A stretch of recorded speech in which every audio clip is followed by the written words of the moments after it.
السلام علیکم۔ شفق YouTube channel کے ساتھ میں ہوں آپ کی ہوسٹ مہرما۔ عدلیہ کے نشیب و فراز۔ جسٹس ارشاد حسن خان کے بارے میں کالم کے پہلے حصے میں تفصیل بیان کر دی گئی تھی، لیکن ان پر بڑی تنقید کرتے ہیں، مگر یہ منفرد فیصلہ ان کے پیش نظر نہیں ہوتا۔ ظفر علی شاہ کیس کے بعد ایک اور کیس بھی ہے۔ اس کا فیصلہ بھی 5 رکنی بینچ نے جسٹس ارشاد حسن خان کی سربراہی میں سنایا تھا۔ یہ سپریم کورٹ پر حملہ کیس تھا، جسے نواز شریف نااہلی کیس بھی کہا جاتا ہے۔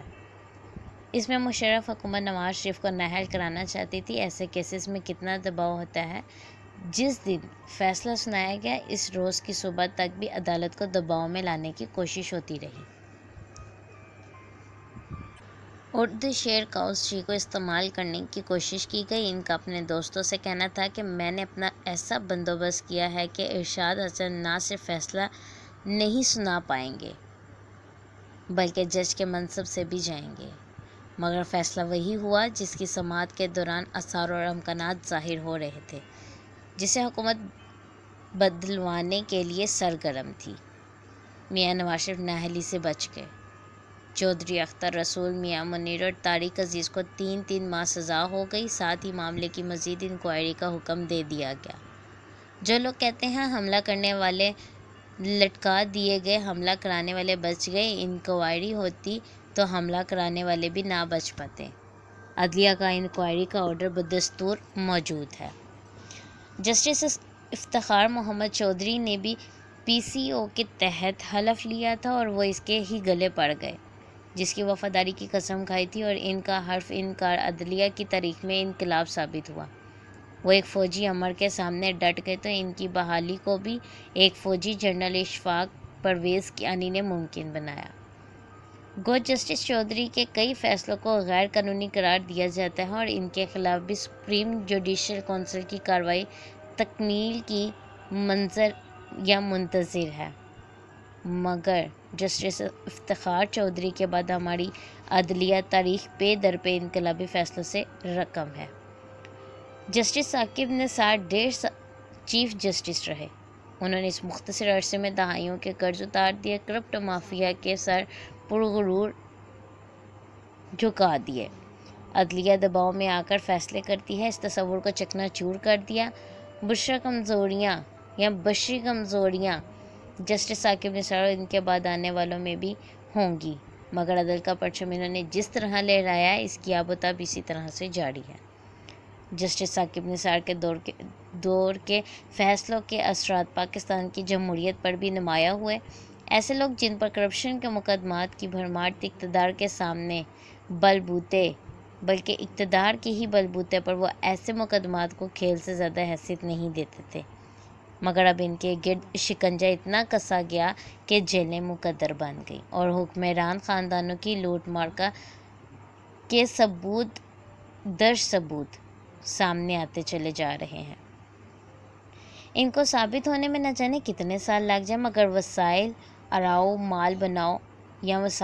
مال بناؤ کوئی پرواہ نہیں، کوئی پوچھنے والا نہیں کا تصور خاک ہو چکا ہے۔ جسٹس ثاقب نثار نے آبی ذخائر کی تعمیر کے لیے اپنی سی کوشش کی، اس کے لیے فنڈ قائم کیا۔ ٹی ٹیز، مافیا، زلزلہ زدگان کا فنڈ کھانے، پاناما میں سزا پانے والے اور ان کی درباریوں نے جسٹس صاحب پر ڈیم فنڈ میں خوردبر کے الزامات لگانا شروع کر دیے، جس کی وضاحت سپریم کورٹ کے چیف جسٹس گلزار احمد نے ایک کیس کی سماعت کے دوران یہ کہہ کر کی کہ فنڈ میں کوئی خوردبرد نہیں ہوئی، وہ محفوظ اور منافع بخش جگہ پر انویسٹ کیے گئے ہیں، حکومت کو جب بھی درکار ہوں گے فراہم کر دیے جائیں گے۔ جسٹس آصف سعید کھوسہ نے بھی کرپشن پر زیرو ٹالرنس دکھائی۔ ان کا وسیع تر حلقے میں احترام تھا۔ جنرل قمر جاوید باجوہ کی توسیع پر نوٹس نے یہ حلقہ محدود ہو گیا۔ جسٹس کھوسہ کے نام سے جڑا پاناما کیس کا فیصلہ ان کو عدالتی تاریخ میں امر کر گیا۔ آج اس فیصلے کی زد میں آنے والوں سے جذباتی لگاؤ رکھنے والوں کو اعتراضات ہیں، مگر اس فیصلے کے دور رس نتائج سے ان لوگوں کی نسلیں بھی مستفید ہوں گی۔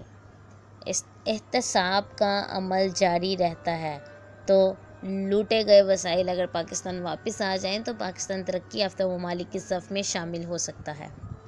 یہ جدید دور کی عدلیہ کا اعزاز ہے کہ ججز دباؤ، دھونس، مصلحت اور لالچ میں نہیں آ رہے۔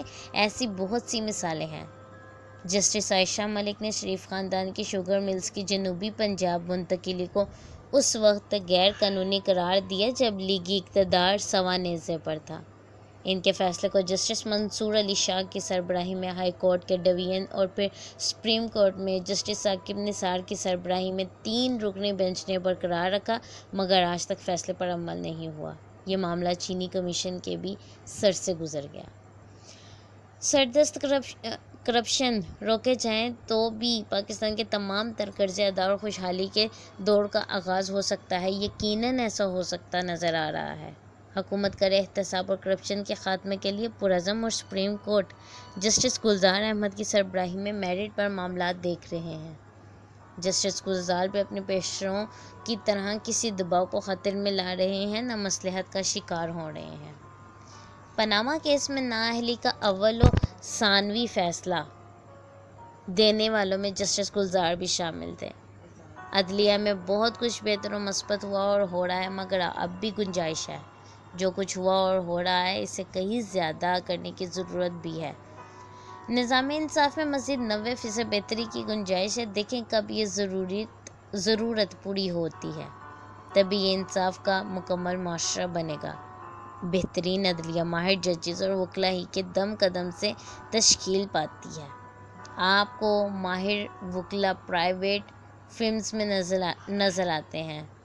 اس کے علاوہ اپنی اہلیت کی بنا پر کروڑوں کی فیس لینے والے وکلاء موجود ہیں۔ ایسے ماہرین کو جج بننے پر آمادہ کر کے نظام انصاف کو مزید معتبر بنایا جا سکتا ہے۔ بھٹو کیس کے ایک جج نے دباؤ کے تحت فیصلہ کرنے کا اعتراف کیا اور جواز پیش کیا کہ میرے بچوں کی روزی کا معاملہ تھا۔ ایسے کمزور اعتقاد کے لوگ اگر جج بن گئے، بلکہ آخر جج بن ہی کیسے سکتے ہیں اور اعلیٰ ترین مقام تک بھی پہنچ گئے۔ بھٹو کیس ہی میں جسٹس صفدر شاہ نے دباؤ قبول نہ کیا تو ان پر BA کیے بغیر لاء کی ڈگری لینے کا الزام عائد کر دیا گیا۔